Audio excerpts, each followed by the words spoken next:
How are you balancing your personal life, your professional life, your financial life? Because you have multiple things. You're Right. real estate, your law, your personal injury lawyer, corporate lawyer. You're doing multiple things and being a mom as well and a Right. wife.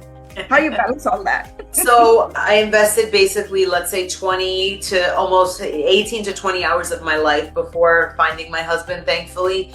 And I had no life. And my whole life was put into my baby, my first baby, which is my business, my law firm when I speak of my business. So I feel like I spent almost, let's say my daughter's going to be 3 in September, so about 8 years of my life basically giving almost 100% of myself into my business. So I'm able to juggle and have a little bit more leeway now. I think relinquishing control is one of the hardest things that a business owner can do when it comes to having the right team with you that can take on things that they're able to do.